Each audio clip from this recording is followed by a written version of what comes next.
मैं देख रहा हूं कि बार बार चर्चा आती है, लेकिन 10 फॉर एंड नो फर्दर एक बार पूरा हो जाना चाहिए। ये बात सही है कि कुछ लोगों के लिए लगाव होता है, अगर उनका नाम नहीं आता है तो उनको परेशानी हो जाती है, जैसे नाम न आने से भी जैसे अपमानित कर दिया ऐसा महसूस होता है। हो सकता है, होना नहीं चाहिए, लेकिन होता है। लेकिन मैं चुनौती देता हूं, 2004 से पहले इस देश में अटल बिहारी वाजपेयी जी की सरकार थी। 2004 से 2014 तक शासन में बैठे हुए लोगों ने अधिकृत कार्यक्रम में एक बार भी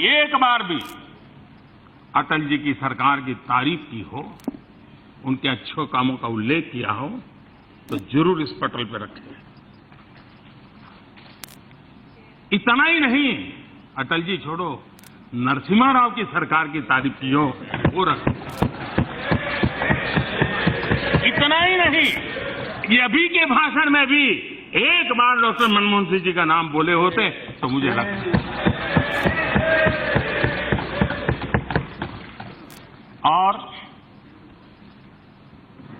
वो बड़े बड़े लोग थे, मैं उनकी बराबरी में कुछ नहीं हूं, मैं तो एक सामान्य व्यक्ति हूं। लेकिन लाल किले पर से शायद वेरीफाई करना चाहिए, शायद मैं पहला प्रधानमंत्री हूं जिसने 2 बार ये कहा है कि आजादी से लेकर के अब तक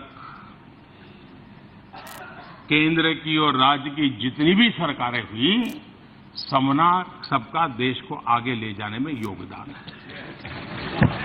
इस सदन में भी अनेक बार मैं कह चुका हूं, आज दोबारा कहता हूं, हम वो लोग नहीं हैं।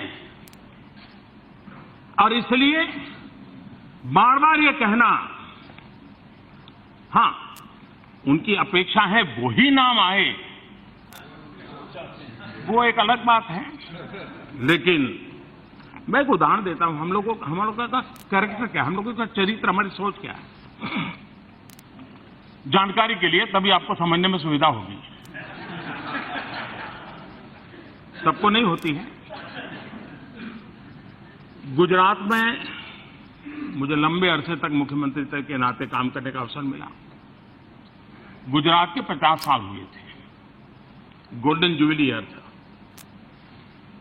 उस गोल्डन जुबिली ईयर का अनेक कार्यक्रम किए, सबको साथ लेकर के किए।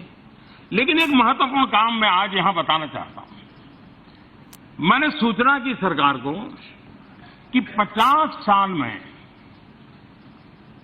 जो राज्यपाल महोदय के भाषण हुए हैं, उन भाषणों को कंपाइल करके उसका एक ग्रंथ निकाला जाए और वो हिस्ट्री का रिकॉर्ड बनना चाहिए। अब मुझे बताएं कि 50 साल तक गवर्नर का भाषण मतलब किसका भाषण था? उस समय की सरकारों की एक प्रकार से वाहवाही कहो या उस समय की सरकारों के काम का उसमें लेखा जोखा था। हमारे दल की सरकारें नहीं थी, लेकिन ये हमारी सोच का हिस्सा है कि शासन चलाने की व्यवस्था में जो भी है, देश को आगे ले जाने में जिसकी भूमिका है, और वो पूर्णतः सकारात्मक था। किसी अखबार के एडिटोरियल का कंपाइलेशन नहीं छापा था, गवर्नर के भाषणों का छापा है, और आज भी उपलब्ध है, जाकर के देखें।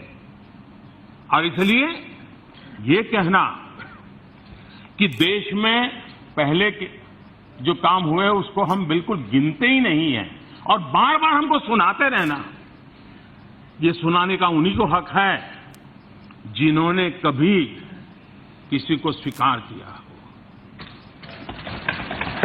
वरना देश को लगता था कि उनके कार्यकाल में नरसिम्हा राव को भारत रत्न मिलता, उनके कार्यकाल में पहली टर्म के बाद डॉक्टर मनमोहन सिंह जी को भारत रत्न मिलता, लेकिन परिवार के बाहर के व्यक्तियों को कुछ नहीं मिलता है। ये हम हैं, हमारी सोच है। प्रणव दा किस दल से थे, किस पार्टी के लिए उन्होंने जीवन खपाया, उसके आधार पर हम निर्णय नहीं करते हैं। उनके देश के लिए योगदान था, भारत रत्न का निर्णय हम कर सकते हैं।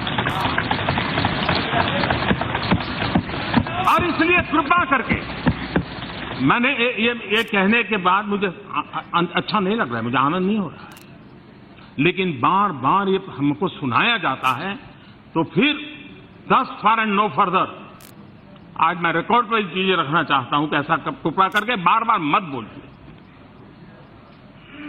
हम किसी के योगदान को नकारते नहीं है जी। और जब हम कहते हैं कि 125 करोड़ देशवासियों ने देश को आगे बढ़ाया है, तो 125 करोड़ देशवासियों में सब कोई आते हैं।